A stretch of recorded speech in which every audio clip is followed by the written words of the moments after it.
Well, hey folks, thank you for joining us here on Common Ground. My name is Jeff Morris. I am your host and chair of the Craighead County Republicans. Today we have Representative Brandt Smith with us, and we'll talk guns, taxes, the local economy, and more. Let's get to it.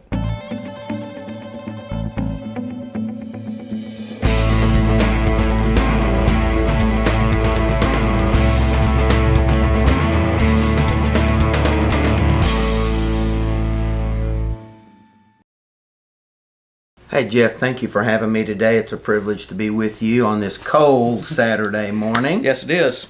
So we'll just dive right in wherever you want to start. Absolutely. Well, let's go ahead and start with the role of government here. Okay.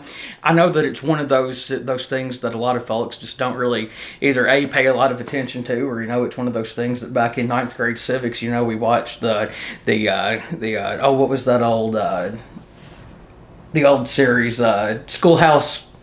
What is it? Man, you got me. I was probably on the mission field when you were watching those programs. I'm old.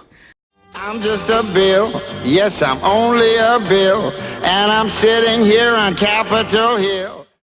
Schoolhouse Rock. Okay. That was it. It was Schoolhouse Rock. And, we want to just really give folks a good understanding of how government works, and to discuss a little bit about how a bill does become law and go that route. So if you don't mind, just give us a little bit of an overhead view. Well, not only will we probably touch on how government works, but we may also touch on how government doesn't work. Amen. Because, people are watching right now during the 92nd General Assembly down in Little Rock, and some of the things that they're seeing based on the live streaming opportunities and transparency that we try to provide, they're probably wondering, why are they doing that or whatever. But in order, my basic premise for government is we should be doing things that benefit the people of the state, short-term and long-term. We have to have that long-term view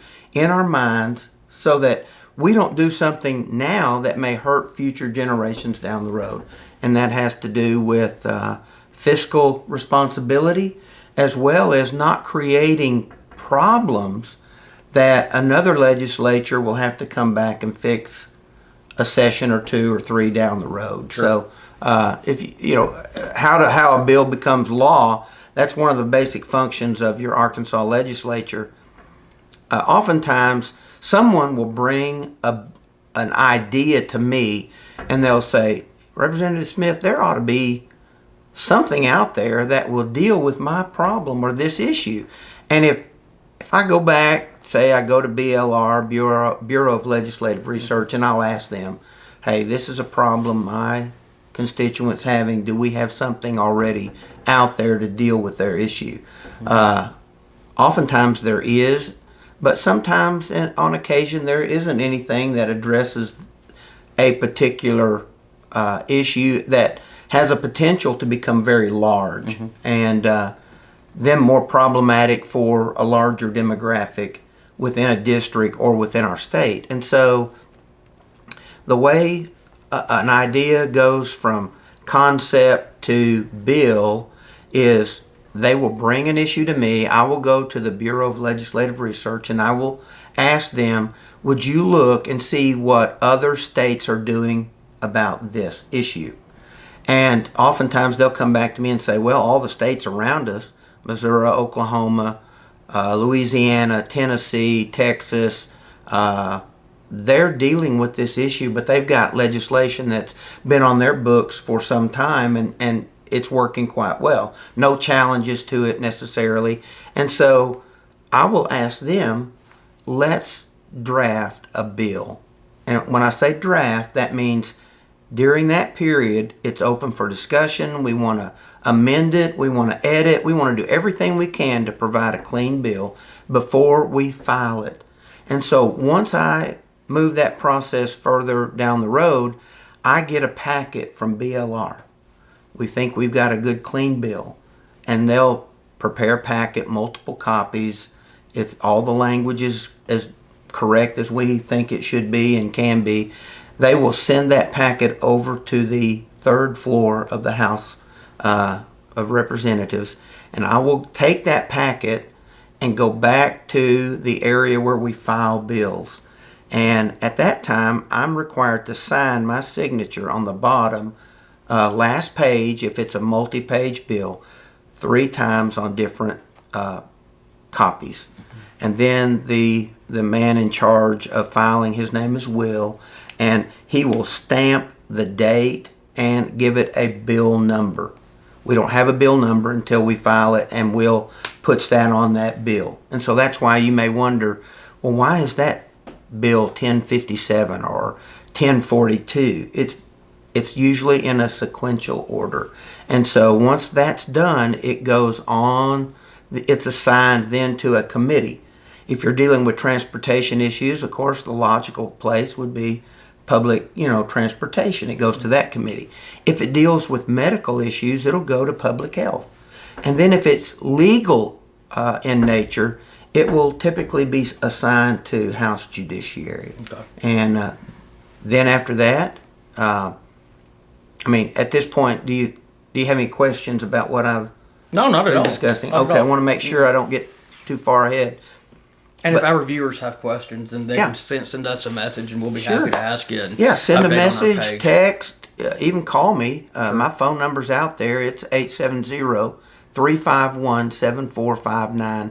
And sometimes I'd like to give a false number out, maybe a colleague, But if I don't have the answer, I can find out, or I can refer you to someone that may be working on a specific project or bill, and let you actually speak to the sponsor. Absolutely. So, we want to do that. I do that all the time. Right. But once the bill is filed and it's been assigned to a committee, then it will go on the agenda of that committee.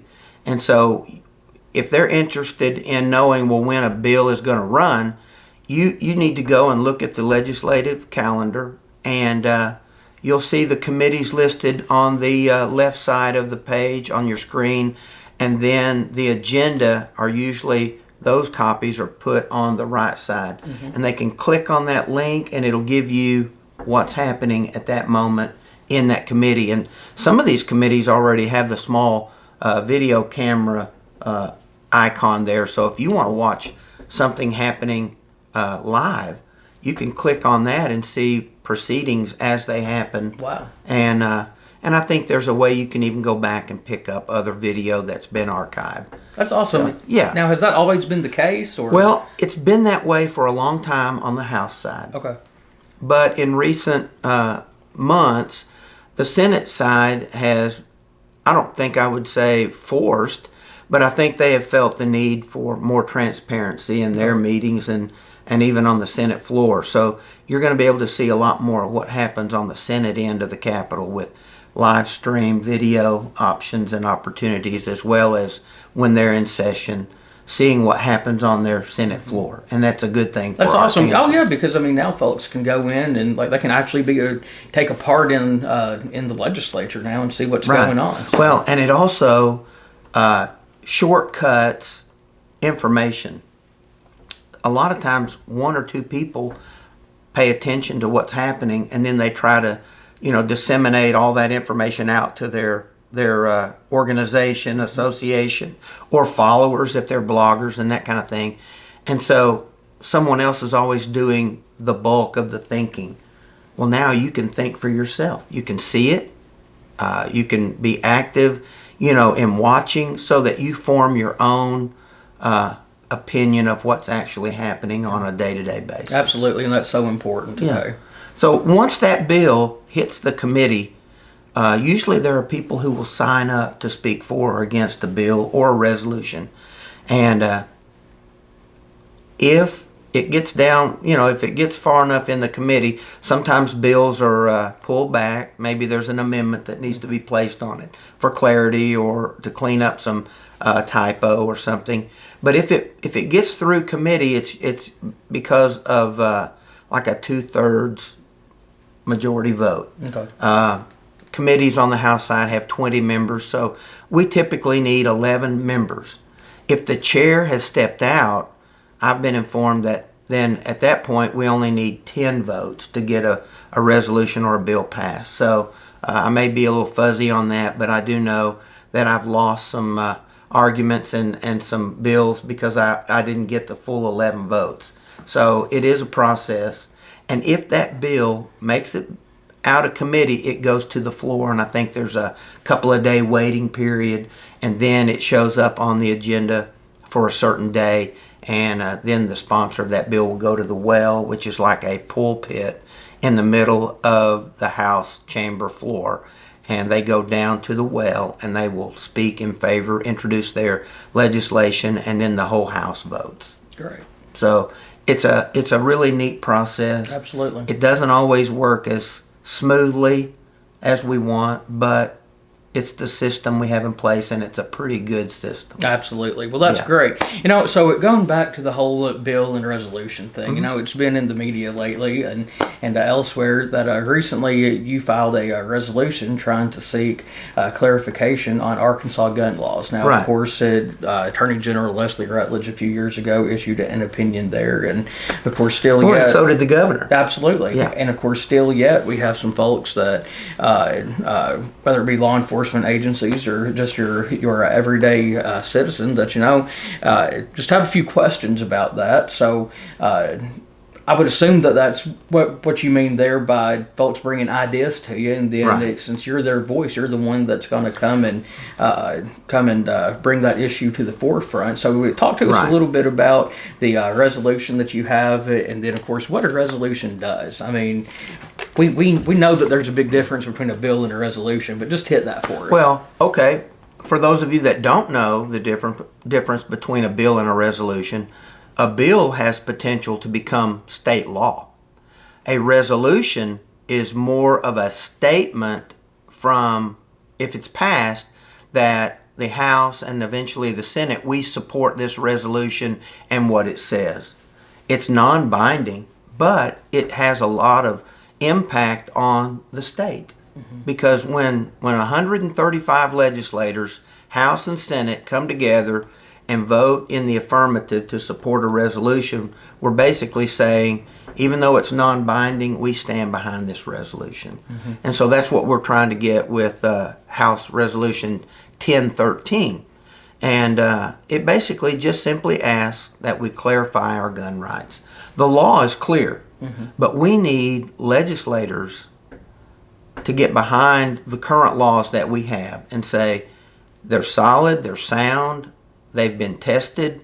And so for 2A supporters, Second Amendment supporters, we want them to know that we also support our Second Amendment rights, whether it's to carry openly or concealed.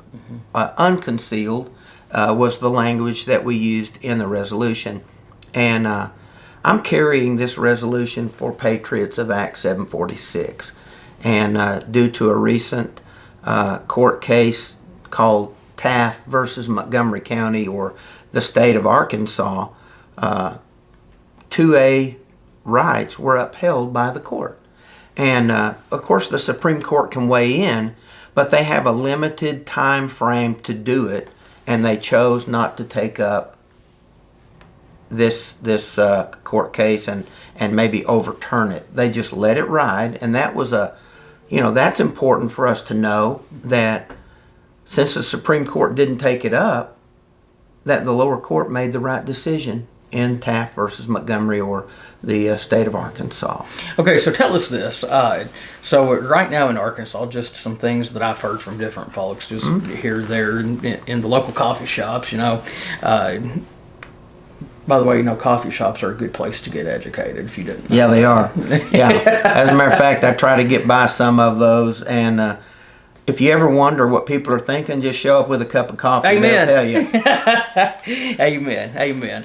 Well, in quite a few of those circles, not all, but quite a few that I've even been a part of, the question always comes up here, so when Arkansas State Police issues concealed carry licenses for folks. Right. Well, in the state of Arkansas, per Arkansas law, do you have to have a concealed carry license to carry a firearm? Whether, obviously, per concealed carry, hence you have to be concealed, but in the state of Arkansas, do you have to have a concealed carry license to possess a firearm. Based on current law and my understanding, we do not require permits to carry, unconcealed or concealed.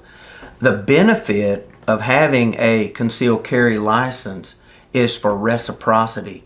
Let's say you want to go on a hunting trip up to Iowa, pheasant hunting, or you want to go, do some kind of hunting out of state, or you're traveling and you feel like, feel better if I'm going to be out there having a sidearm with me in the vehicle or on my person. That would benefit the individual more than anything. It's reciprocity. But within the state, that's the thing that we're trying to deal with on this clarification, because we don't really have to have it. The benefit, I think, also, in addition to reciprocity, is the training that goes along with Absolutely. owning a firearm. Sure. And I've been firing my pistol for a long time, but going through that class really helped me just sharpen my skills. And they also teach where you can carry and where you can't.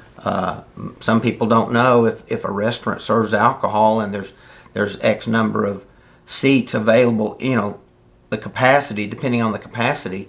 I'm under the impression from my own training that there are places like that I'm not allowed to carry. And we know that sometimes alcohol impairs your thinking, so they don't want weapons or pistols in some of those environments. Sure. But overall, this resolution just seeks to clarify. Okay. And I think we're going to be able to see that. There's broad support on the Senate side. I've already got a sponsor who stepped up. He did a lot of groundwork behind the scenes, and he was trying to see what the Senate feel was for this resolution. Okay. And got a text yesterday morning saying, we're behind you, and he wants to run it. I can't divulge his name yet, That's but all right. As soon as we get this through the House, then it'll become public knowledge. Right. So we've done a lot of homework on this resolution. Sure.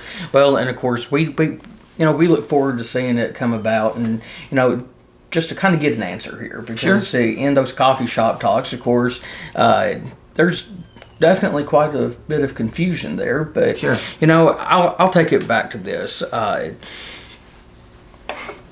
We have the right to do a lot of things. Whether it be the First Amendment, Second Amendment, etc. But with those rights also comes a great responsibility.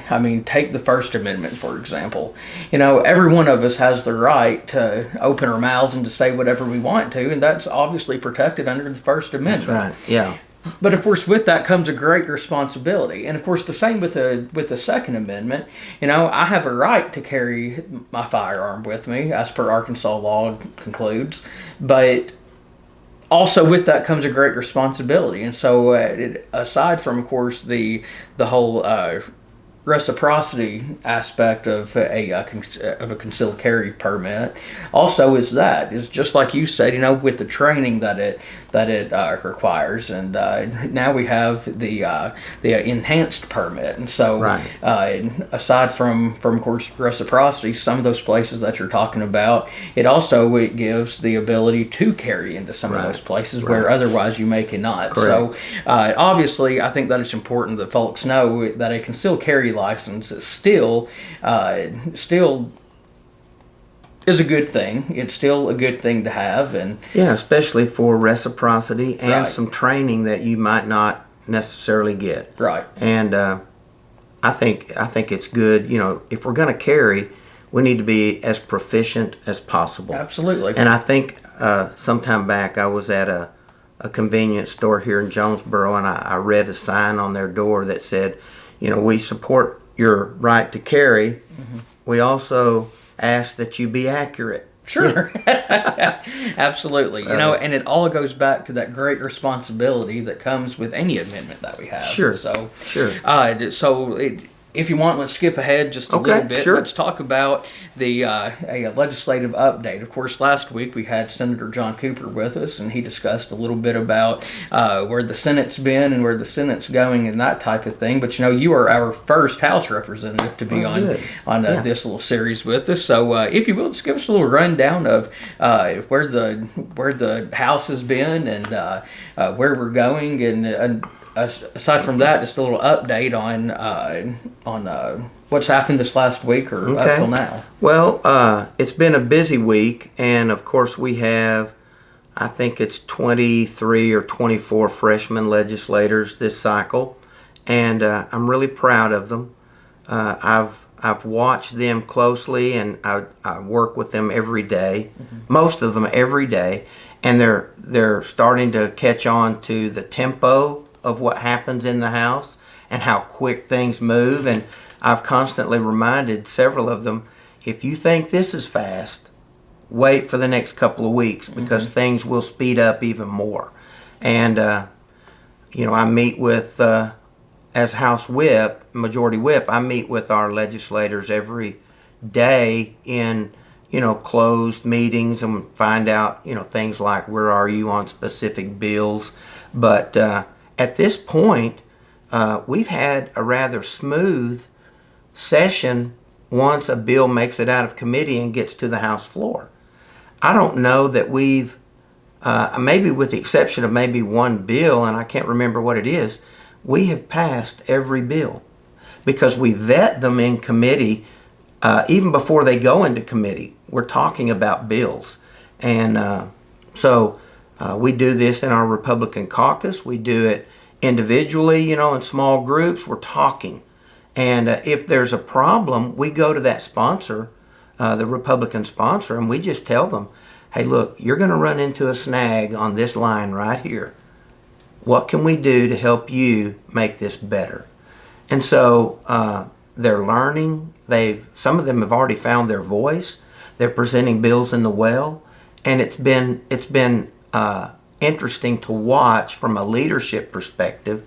And so this past week, one of the primary bills that I've been whipping is the SJR 3, which is the Convention of States, the call for a Convention of States. I've also been active whipping Senate Bill 211, which is the governor's tax cut bill, and trying to discover from the House members on the Republican side, do we have enough support for a bill or a resolution to get it off the House floor? And so we're doing good. It's going well. We've had a few, hiccups along the way, but it was mostly misunderstanding the process. Sure. And I'm really proud of our legislators this time. Great.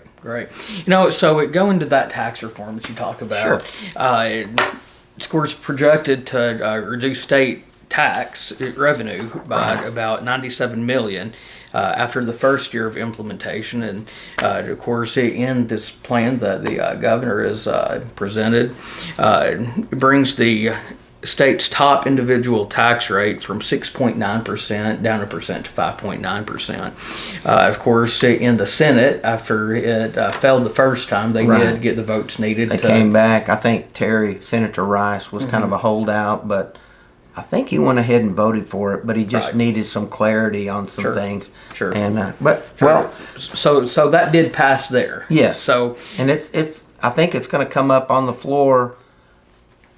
I don't know if it'll come up Monday, but it will definitely be on the floor perhaps Tuesday. Okay. So that would, and again, you can go to the ArcLeg website, and during the session you can watch the proceedings live stream. So you hear all the pros and cons, in the discussion, and you can even see where the votes land at the end of that discussion. Absolutely. So now let's talk a little bit about those pros and cons here. So from your perspective, what are the pros? Well, Arkansans want to pay less taxes. Amen. And Jeff, here's the thing. I put some notes together here. During the two previous sessions, the legislature addressed lower income wage earners and middle class wage earners. Absolutely. So the governor has been systematically, one general session after the other since I came in, honoring his promise and commitment to lower taxes. So he's already lowered taxes on the lower income. As a matter of fact, in 2017, the legislature approved a plan to cut individual income tax rates for people with up to $21,000 a year in taxable income. That was a cut of $50 million. Wow. That first tax cut, when we went in back in 2015, I think it pushed right at $100 million. And that focused on lower income earners. Sure. Well, so in keeping with the governor's promise to the people of the state of Arkansas, he said that he would also cut taxes to the upper bracket wage earning folks. And so at this point, that's where we are. It's not a matter of, well, he's going to give those wealthy people a tax cut. He's fulfilling the promise that he brought to us 3 terms ago. And he's just systematically walking through that. As a matter of fact, you mentioned the percentages, reducing the individual income tax rate from 6.9 down to 5.9 over a 2-year period. So he's smart in that it's not one fell swoop. Absolutely. I don't think the state could handle that all at one time. Well, yeah. It's just like maybe you taking a $25,000 or $50,000 cut in pay all of a sudden in a few minutes, right? Finding out what I don't have a job, what right? Well, so it's a whole lot easier to do that over a period of time. Yeah, right. And so of course this year it will be $97 million, and I'm going to vote for it because it's a clean tax cut bill. There were some things in the bill originally, and I think this gave the Senate some heartburn, that maybe it wasn't a clean tax cut, that there were other little things in there that would actually raise taxes on one side to lower them on this end. And the legislature at large, by and large, is kind of tired of the let's do this revenue neutral. And even though we gave a tax cut to our veterans that retire and we want them to come back to the States, I had several reach out to me and say, I don't want this tax burden levied against Arkansans on my back and my shoulders. And so I don't think we fully understood what that was about. At least several of us thought, well, we may have been less informed than we wanted to be on that, because that day we voted for that tax cut, there were people up in the gallery texting me saying, don't do this on my account. And they were all veterans who would directly benefit. Right. But they didn't want it if it was going to be placed on your shoulders. And so I think this bill is a much cleaner bill. It's Senate Bill 211. So our constituents can go and actually pull that bill up and look at it. Okay, so let's look at it from this perspective. Just another perspective, to throw out there. Let's look at it from the standpoint of, hey, this is going to cut the income tax rate for several folks on the top end of the spectrum here. But, as a little side note, I'm definitely not what you'd call a professional economist. Sure. But no, I'm not either.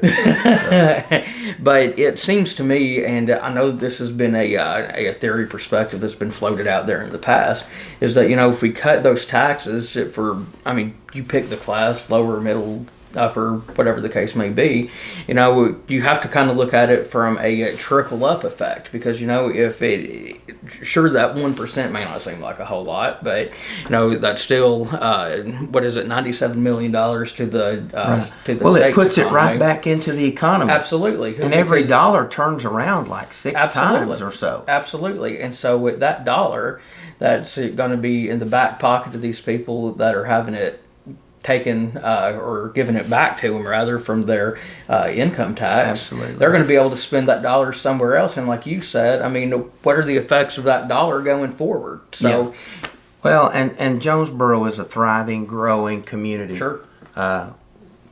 We've got good leadership in our city, but when you look at the growth here, it's phenomenal. And we also benefit from the steel mills, to our east. And so we have a lot of people that drive back and forth, and they're bringing their dollars back over here into Craighead County and Jonesboro.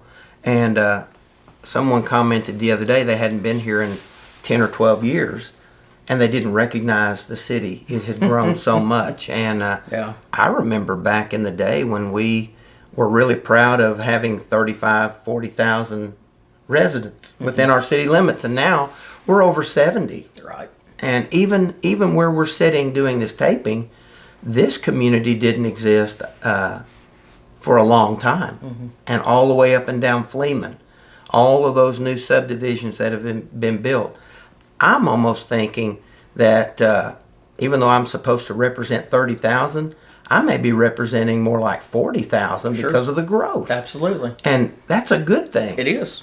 It is, absolutely. You know, I wish that I knew the gentleman's name to give credit to, but I watched a video on social media not long ago, and you may have seen it too. It was shared numerous times, but someone, I think that was back in 1998, they went down Stadium Boulevard here, of course now Red Wolf, and took a video camera because I figured that they might have just kind of got the idea that, hey, we're growing and let's hold on to this and see what this is going to look like 20 years from now. And so they did just that. They went and took a video camera and started there at basically the intersection at Johnson and Stadium at the time, and started going southbound there. And, you know, the whole area just looks totally different today. Sure. And I thought that it was hilarious because, of course, they got down there closer to the intersection of Red Wolf and Highland now, of course, where the mall is. And, of course, at that time, that was just a big field across there. Sure. And and the gentleman even made the comment, hey, you know, maybe this will one day be, I don't know, a shopping mall or something like that. And sure enough, here we are with the mall at Turtle Creek out there. Yeah. So, sure, I mean, Jonesboro has done an exceptional job. Well, and if you look at the Highway 49 between Jonesboro and Paragould, Brooklyn area, Brooklyn is a bedroom community to Jonesboro. Absolutely. And there are people that drive in from Paragould to work here. Yeah. But I remember as a kid, that all was wide open. There wasn't anything. Oh, no. And it just seemed like, with me sitting in the back seat going over there with my parents, it was like, there's nothing here, you know, we're out in the, you know, in the wide open spaces. And now you'd be hard pressed to find much that hasn't been developed or is being developed right now, especially around NEA Baptist. Oh, yeah. So. Oh, yeah. Well, and then even, you know, things that happen here affect everybody. I was headed back from a meeting, I guess that was on Wednesday, and I was coming, of course, down Highway 63, and I was coming past Walnut Ridge, and eventually I'd get to Bono and then to Jonesboro. And the time was probably about 5:30 or so, and there between Bono and Walnut Ridge, and I was just amazed at the amount of people that, I mean, just car after car after car after car coming northbound from Jonesboro whenever they got off work. And, you know, I had always kind of thought that, but it's just interesting, you know, and I guess that just didn't hit me until I was there to see what was happening. And maybe, I mean, people that do this, they commute into our district in the area from outside of Jonesboro. They do it every day, but where I bank, I do my banking, some of the ladies come in from Walnut Ridge. And when we had the bad ice storm and, you know, winter weather, wintry mix, it slowed everybody down, but they were still making it over here to do their job. And that's another beautiful thing about Arkansans, and specifically our Northeast Arkansas area. We value hard work. We love to celebrate success. We're compassionate with people that have difficulty. You know, we're not a heartless people up here. We donate more money and time to organizations and agencies perhaps than any other area in the state. I would just say that. And so we're an education hub. We're a hospital and medical center hub.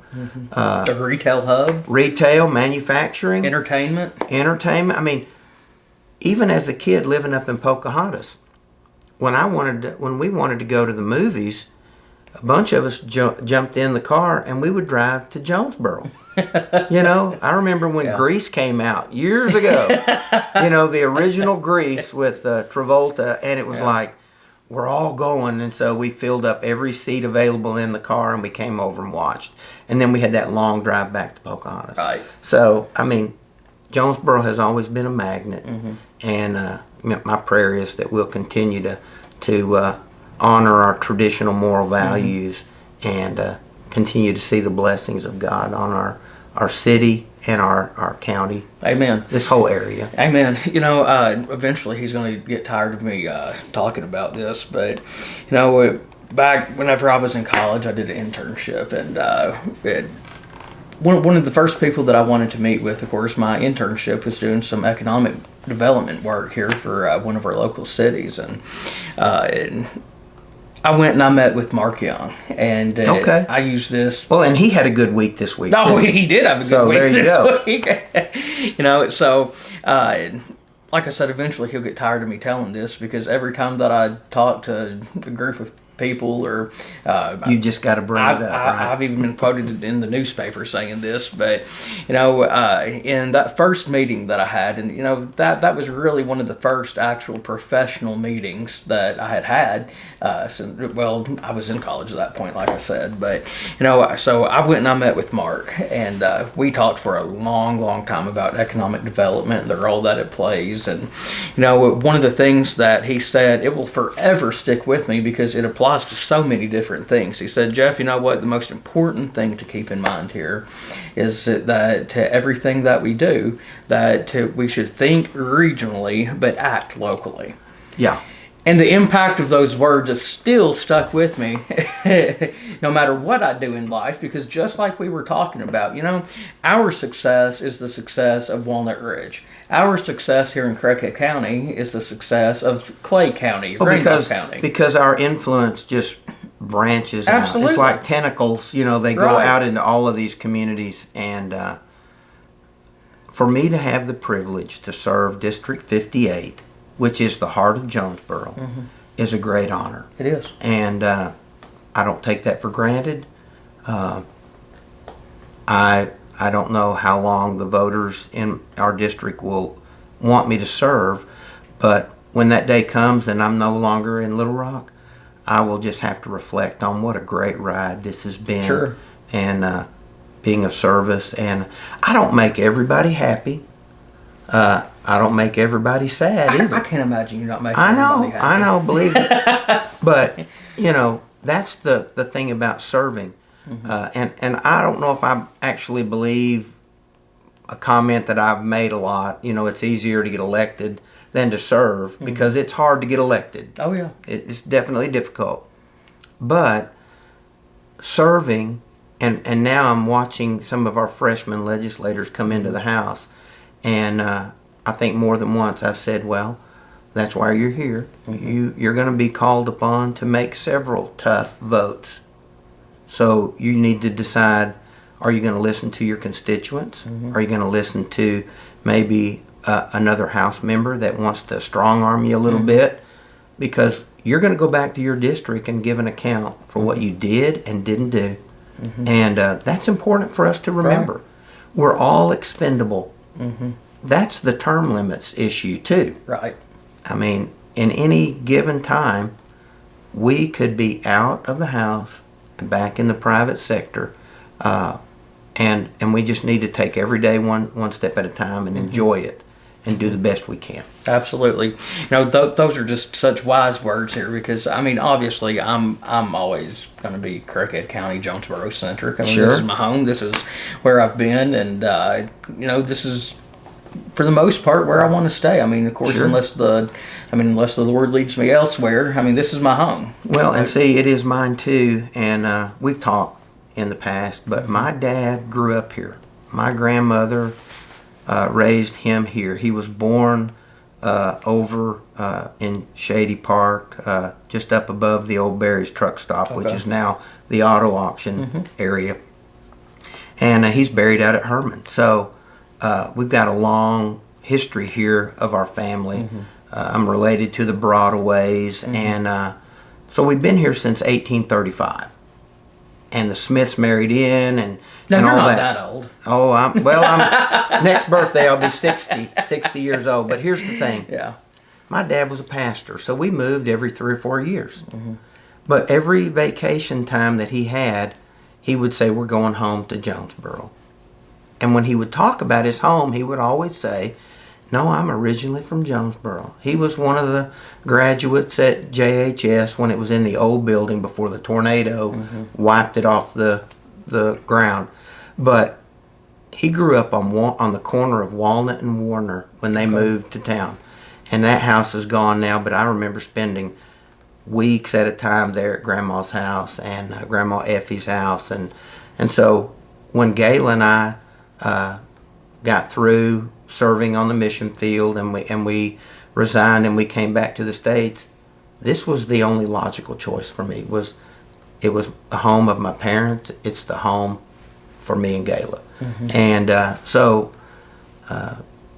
if it weren't such a great city, I probably, after being exposed to other places around the States and the world, we could have chosen any place. Anywhere. But God led us right back here. Absolutely. So it's good. It's a good feeling to be home. It is. It is. You know, in this last segment here, you know, while we talk about like what Mark said, I mean, act locally, but think regionally here. You know, let's talk a little bit about national politics, if you will. Okay. You know, there have been several issues that have come up over the last few weeks, and well, I mean, really even since then.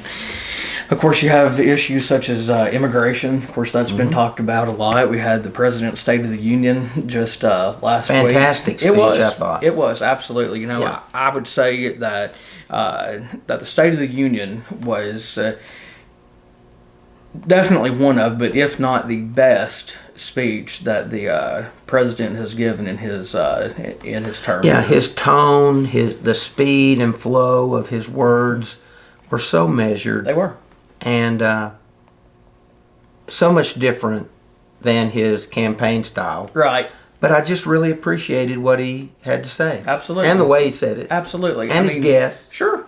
You know. And it's like, you know, he talked in a way that whenever you watched, like, you know, us sitting at home watching it, like we were the only ones he was talking to. Yeah. So I thought that was really neat. I thought that his special guests were great. You know, it obviously there's always going to be a few complaints, but you know, I saw a poll that came out the day after that said of people that watched the State of the Union that what was it, like 70% of folks approved of it. Yeah. I mean, when's the last time that's happened? Right. Well, you know, So- Reagan was, when he was president, he was known as the great communicator. I think we've got somebody now that is effective. Absolutely. And another great communicator. Absolutely. And, you know, I mean, it like everybody, I mean, I'm not always going to agree 100%, and I'm not always going to agree 100% with you, and vice versa. What? I know, imagine that. It's a I hard can't world. believe it. I know. But we can still be friends. Yeah. Friends. Yeah. Yeah, that's what they call them these days. Yeah. But point is that, you know, while folks may not always agree with the president and his policies or his rhetoric or things like that, you know, there's a certain respect for that office, though, that you still have to maintain and have. And I'll say this, you know, in our national media, certainly, and really, you know, we live in such a digital age nowadays where Yes, everybody is a journalist, everybody is a photographer, and everybody has an opinion and wants it to be known, it seems like. But, you know, what I think that in this digital era that we live in that we're really missing is that, you know, for instance, perhaps not a whole lot of people are going to watch this program right here, but I guarantee that if I reached up and I slapped you across the face and it told you how horrible you were, this would be a viral video saying that... Well, maybe you need to do that to get your ratings up, so then they'll watch and see if you're going to slap me again.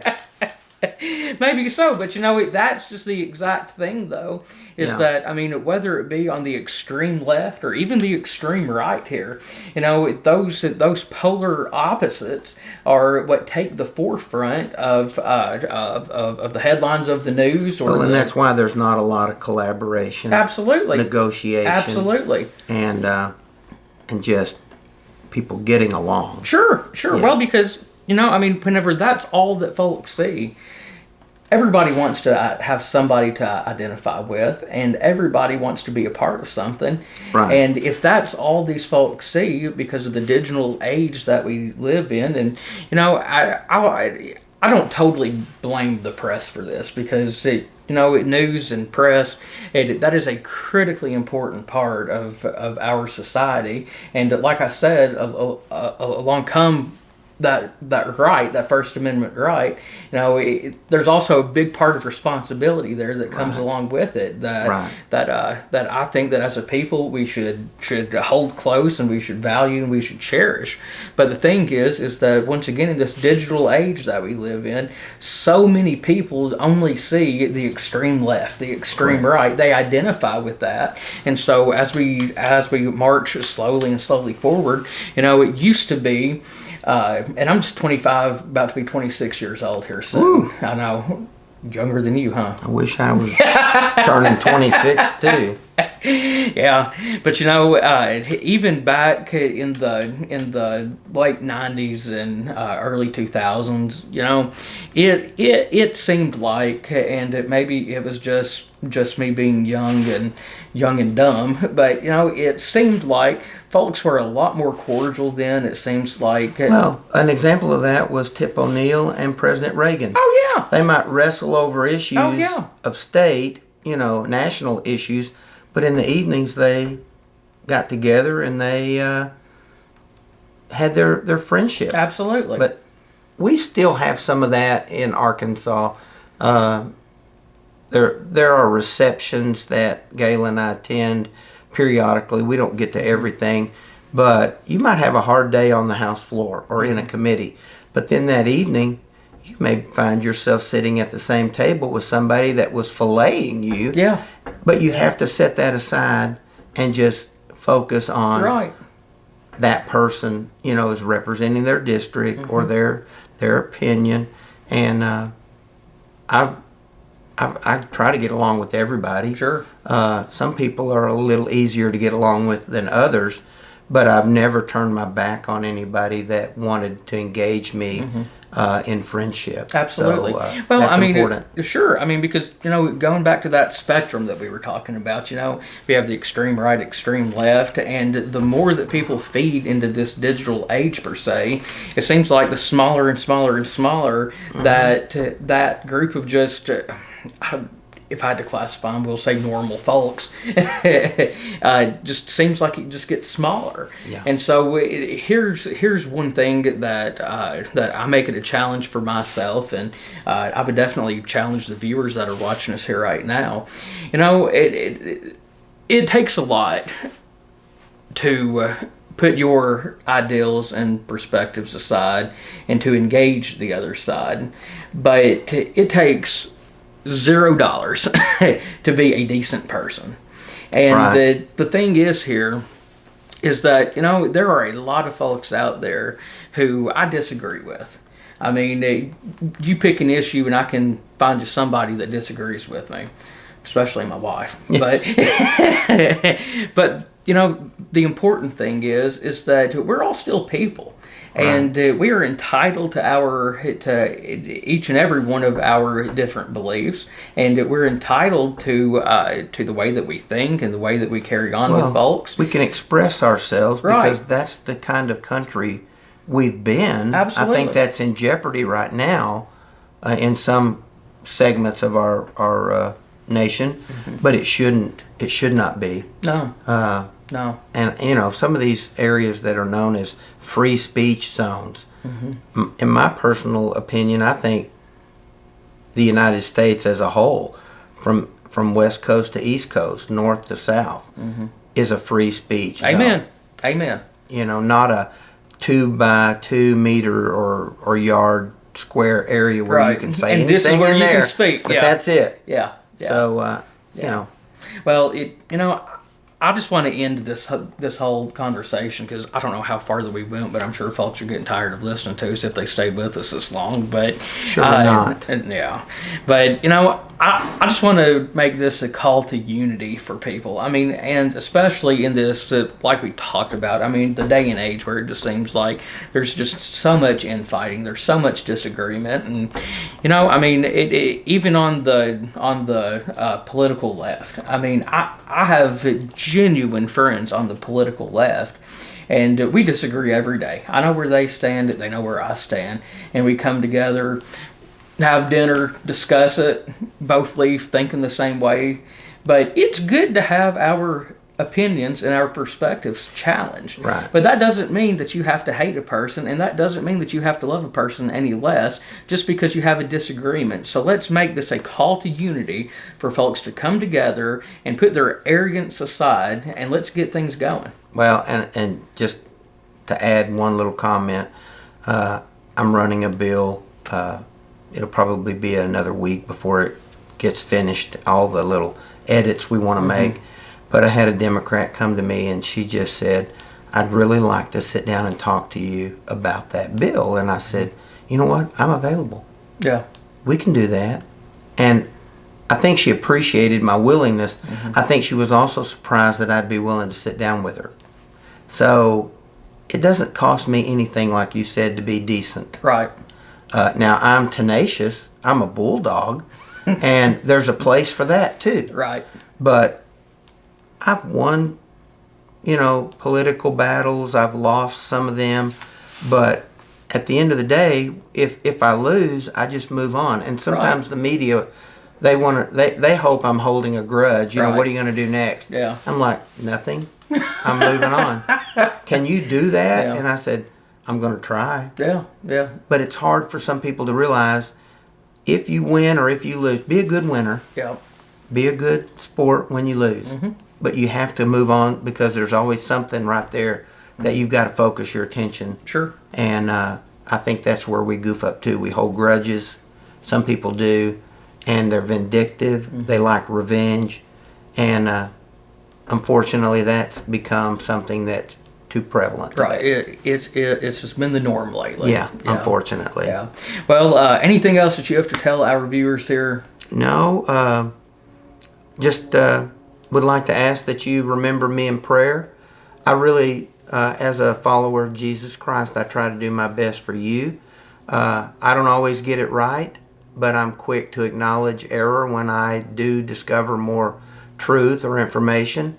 And it's just, if you pray for me, maybe I won't make some of those mistakes to begin with, so I don't have to go back and apologize, okay? Amen. Amen. There we go. Pray for all of us. Yeah.